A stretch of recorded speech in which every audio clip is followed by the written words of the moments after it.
Hello students, today we are starting with the reaction of metals with water. तो depending upon the intensity of reactivity of metals कि metals किस तरीके से react करते हैं। जैसे हमने भी रिएक्टिविटी सीरीज़ में पढ़ा कि कुछ मेटल्स हाईली रिएक्टिव हैं, कुछ मेटल्स मॉडरेट रिएक्टिव हैं, कुछ मेटल्स लीस्ट रिएक्टिव हैं। तो उनकी रिएक्टिविटी के अकॉर्डिंग हम लोग इस तरीके से कैटेगराइज कर सकते हैं मेटल्स को कि कुछ मेटल्स कोल्ड वाटर के साथ रिएक्ट करेंगे, कुछ मेटल्स हॉट वाटर के साथ रिएक्ट करेंगे, कुछ मेटल्स स्टीम के साथ रिएक्ट करेंगे और कुछ मेटल्स ऐसे हैं जो रिएक्ट करेंगे ही नहीं वाटर के साथ। ठीक है, तो इसको तो सबसे पहले कर लेते हैं। Those metals that do not react with water वो कौन से हैं? Metals from lead to gold. Reactivity series में जो लेड से लेकर गोल्ड तक जितने भी मेटल्स हैं, यानी कि जो लीस्ट रिएक्टिव मेटल्स हैं, वो वाटर के साथ रिएक्ट नहीं करेंगे। और सेकंड जो बड़े आराम से हम याद कर सकते हैं, दैट इज़ हॉट वाटर। तो हॉट वाटर के साथ सिर्फ एक मेटल है, that is magnesium. It will react with hot water. ना ये कोल्ड वाटर से रिएक्ट करता है, ना ये स्टीम से रिएक्ट करता है, it will react with hot water. और जब मैग्नीशियम हॉट वाटर से रिएक्ट करेगा तो it will form metal hydroxides और हाइड्रोजन गैस। तो ये दोनों कैटेगरीज़ को तो हम लोग हटा देते हैं, वो मेटल्स जो रिएक्ट करते ही नहीं है, और सिंगल एक मेटल है जो हॉट वाटर के साथ रिएक्ट करता है। ठीक है, अब इसके बाद आते हैं कोल्ड वाटर पे। तो कोल्ड वाटर के साथ कौन से मेटल्स रिएक्ट करते हैं? कोल्ड वाटर के साथ वो मेटल्स रिएक्ट करते हैं जो वेरी रिएक्टिव हैं, यानी कि जो रिएक्टिविटी सीरीज़ में सबसे ऊपर आते हैं।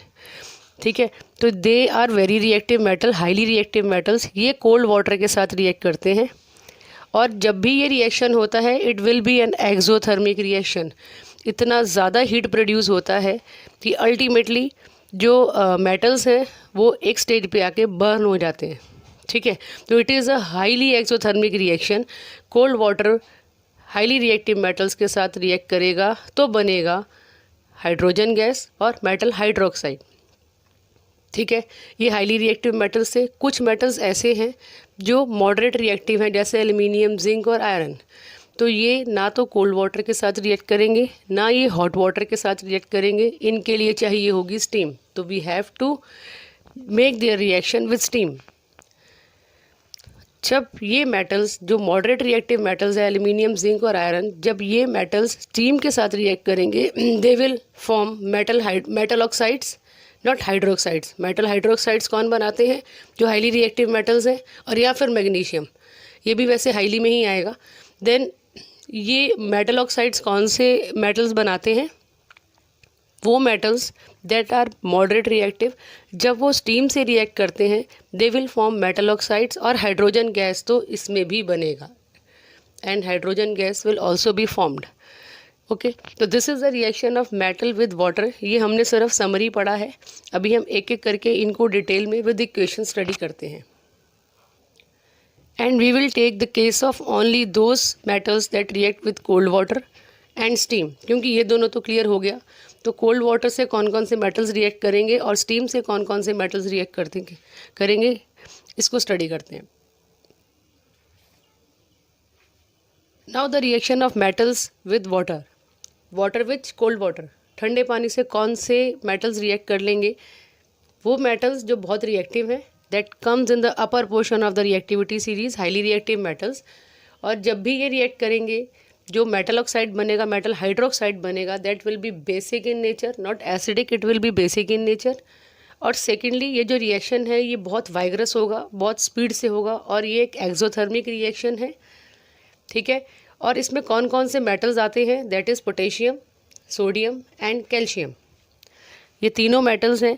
जब पोटेशियम और सोडियम रिएक्ट करेगा तो इट विल कैच फायर, तो ये जल जाएगा। It will catch fire on reacting with cold water. ठीक है, क्योंकि ये बहुत ही ज़्यादा एक्सोथर्मिक रिएक्शन है।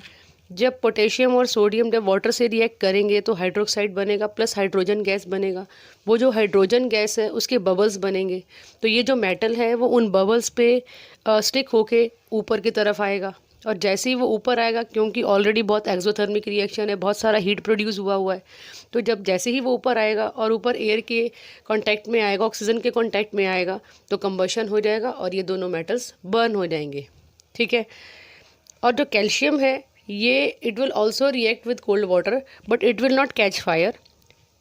और ये क्या करेगा, it will float on water, it will not catch fire. It will not catch fire because ये जो रिएक्शन है ये हाईली एक्सोथर्मिक रिएक्शन नहीं है, बहुत ज़्यादा हीट प्रोड्यूस नहीं होने वाला है। क्योंकि बहुत ज़्यादा हीट प्रोड्यूस नहीं होने वाला है इसीलिए कैल्शियम भी हाइड्रोजन गैस के साथ ऊपर तो आएगा लेकिन वो एयर की ऑक्सीजन से रिएक्ट नहीं करेगा और कंबशन नहीं होगा, तो कैल्शियम बर्न नहीं करेगा। बट पोटेशियम और सोडियम ये दोनों ऐसे मेटल्स हैं जो बर्न करेंगे after the reaction and it will produce hydroxide plus hydrogen gas. ये तो तीनों केसेस में ही होगा। Now these are those metals that will neither react with cold water nor react with hot water.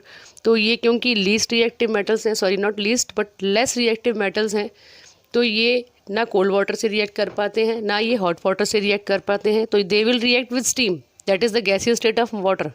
ठीक है, तो ये स्टीम से रिएक्ट करेंगे और जब ये स्टीम से रिएक्ट करेंगे they will form oxides not hydroxides, they will form oxides plus hydrogen gas इसमें भी इवॉल्व होगा।